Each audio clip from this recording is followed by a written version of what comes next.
Olá, alunos, tudo bem? Espero que sim.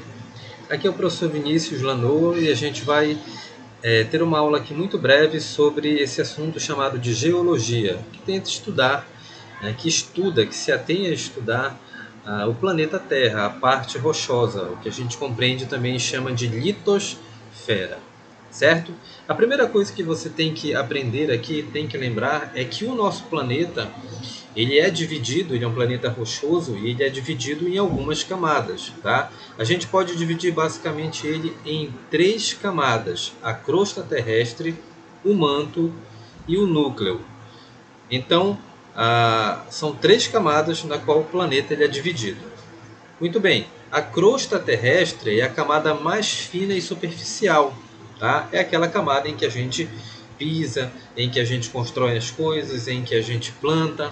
Ela tem uma espessura de aproximadamente, no máximo, 70 quilômetros, entre 10 a 70 quilômetros. A gente pode entender, imagina que o planeta Terra é uma maçã.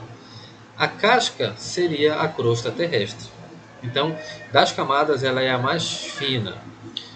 A próxima camada é o manto. O manto ele fica logo abaixo da crosta e ele tem aproximadamente 3.000 quilômetros de espessura.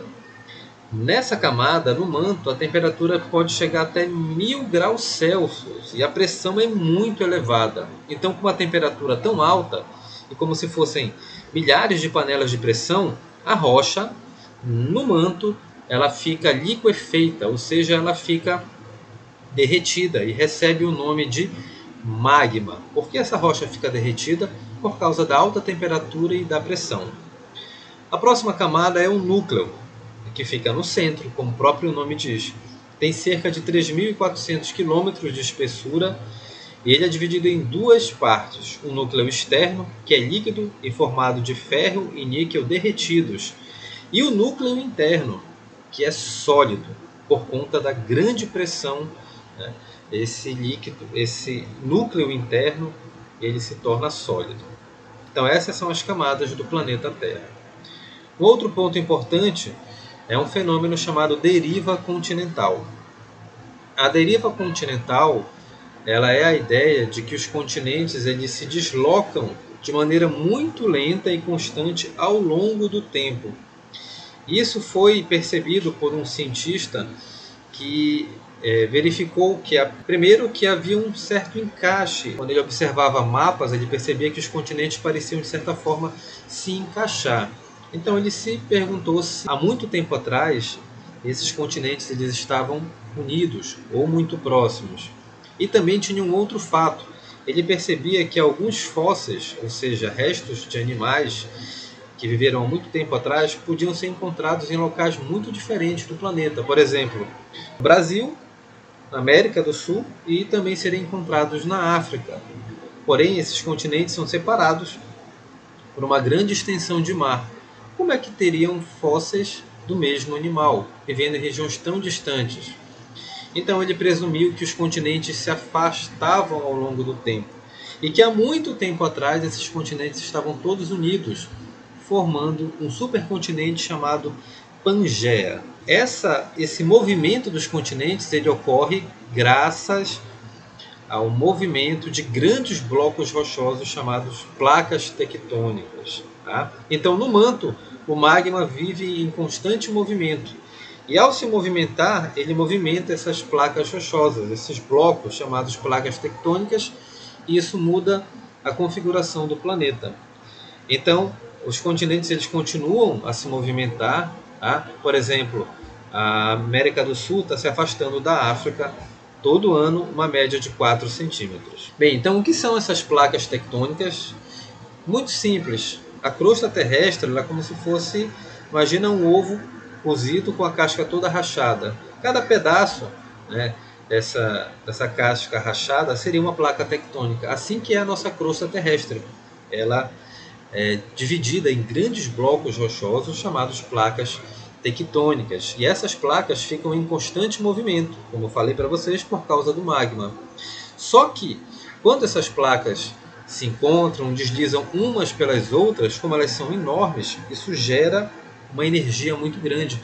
E o impacto entre essas placas pode gerar principalmente três coisas: terremotos, atividade vulcânica, cordilheiras, cadeias de montanhas, como por exemplo o Himalaia, os Alpes na Europa, e aqui na América do Sul nós temos a Cordilheira dos Andes, que formou-se pelo encontro de placas tectônicas. Os vulcões, eles geralmente se formam em regiões próximas ao encontro de placas tectônicas.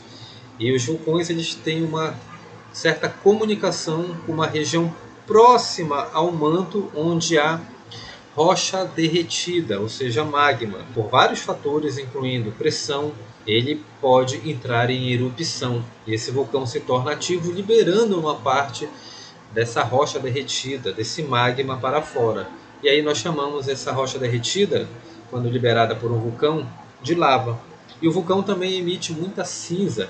Essas cinzas vulcânicas, elas podem ser importantes, apesar de poluírem a princípio o ar. Então os vulcões, eles podem causar problemas, como perigos à cidade, como foi a cidade de Pompeia, uma cidade romana que foi destruída pela erupção do vulcão Vesúvio, e não deu tempo das pessoas fugirem. Algumas inclusive foram petrificadas, porque a rocha derretida cobriu o corpo delas e elas ficaram no mesmo formato, morreram. Porém, os vulcões, eles também podem ter um lado positivo. Quando as cinzas caem no chão, elas podem fertilizar o solo, e isso é interessante, porque favorece a agricultura.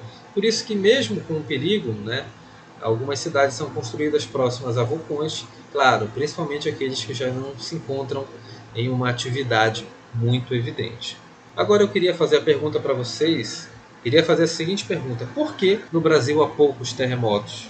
Quase não escutamos falar de terremotos. Por um simples detalhe: olha na imagem e percebe que o Brasil, ele se encontra no meio de uma placa tectônica, a placa tectônica sul-americana. E terremotos acontecem na região próxima do encontro de placas. Então, o Brasil está afastado da região que é próxima ao encontro de placas. Ele está no meio da placa tectônica. Por isso, terremotos no Brasil são raros. Já aconteceram, mas são raros e são de magnitude pequena, baixa. Não são como em alguns lugares em que os terremotos são muito fortes. Tá? Então, meus queridos, espero que tenham gostado dessa aula. Eu agradeço se ficaram até aqui. Tá? Então, se você está assistindo pelo YouTube essa aula, dê um joinha, comente, compartilhe, façam essas coisas que ajudam a divulgar o vídeo. Eu agradeço a você ter chegado até aqui e até a próxima. Grande abraço.